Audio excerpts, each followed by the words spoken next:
Assalamualaikum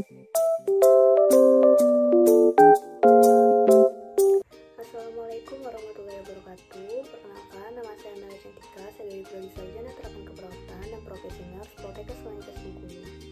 Baiklah, di video kedua saya yang kali ini, saya akan membahas tentang konsep asuhan keperawatan pada pasien dengan gangguan isolasi sosial.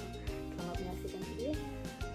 Yang pertama yang akan kita bahas yaitu adalah tahap pengkajian, di mana tahap pengkajian ini terdiri dari identitas, kemudian ada alasan masuk, kemudian apa penyebab klien datang ke rumah sakit jiwa, apa yang sudah dilakukan keluarganya, selanjutnya bagaimana dengan hasilnya, selanjutnya ada faktor predisposisi, misal apakah pasien dengan gangguan isolasi sosial ini pernah mengalami kehilangan, perpisahan, penolakan agama, atau harapan dari orang tuanya yang tidak sesuai dengan kenyataan.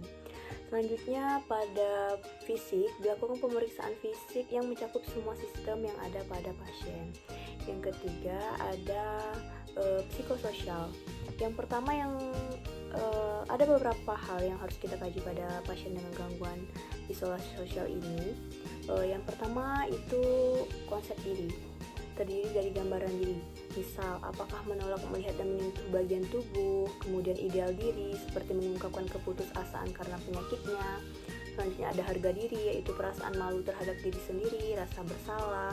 Kemudian ada penampilan peran, apakah pasien ini mengalami perubahan atau berhenti fungsi peran yang disebabkan oleh penyakit. Dan yang terakhir, pada konsep diri itu yang harus dikaji yaitu ada identitas personal, yaitu ketidakpastian memandang diri, sukar menetapkan keinginan, dan tidak mampu untuk mengambil keputusan. Selanjutnya yang harus kita kaji adalah hubungan sosial. Hubungan sosial ini misal, apakah klien ini mempunyai gangguan atau hambatan dalam melakukan hubungan sosial dengan orang lain. Selanjutnya yang perlu kita kaji juga yaitu adalah spiritual. Spiritual yang perlu dikaji yaitu adalah nilai dan keyakinan klien, seperti pandangan dan keyakinan klien terhadap gangguan jiwa.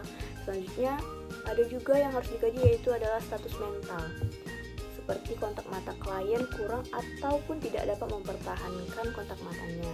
Tadi kita melakukan pengkajian, maka kita akan dapat menegakkan diagnosa. Diagnosa keperawatan yang mungkin muncul pada pasien dengan gangguan isolasi sosial ini adalah yang pertama yaitu isolasi sosial, yang kedua gangguan konsep diri berkaitan dengan harga diri, dan yang ketiga ada resiko perubahan persepsi sensori atau halusinasi. Nah, teman-teman sekalian, selanjutnya ada pun intervensi atau perencanaan keperawatan yang dapat kita pakai pada pasien dengan gangguan isolasi sosial ini adalah yang pertama intervensi untuk klien. SP1-nya yaitu yang pertama, bina hubungan saling percaya dengan menggunakan salam terapeutik, identifikasi penyebab isolasi sosial, identifikasi keuntungan berteman, selanjutnya identifikasi kerugian tidak mempunyai teman, dan bimbing pasien memasukkan ke dalam jadwal harian. Selanjutnya SP2-nya yaitu evaluasi masalah sebelumnya dan lalu berikan pujian kepada pasien.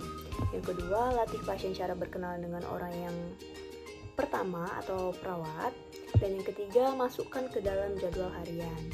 Selanjutnya untuk SP3-nya evaluasi kegiatan sebelumnya yaitu cara berkenalan dengan satu orang. Selanjutnya ajarkan pasien cara berkenalan dengan orang baru atau pasien lain. Selanjutnya masukkan ke jadwal harian. Dan yang terakhir SP4 untuk intervensi ke klien yaitu kita harus melakukan evaluasi kegiatan SP1, 2, dan 3 yang sebelumnya sudah kita lakukan. Selanjutnya ajarkan membuat kegiatan dengan kelompok, dan yang terakhir masukkan ke dalam jadwal kegiatan harian. Nah, ada juga intervensi untuk keluarga klien dengan isolasi sosial ini.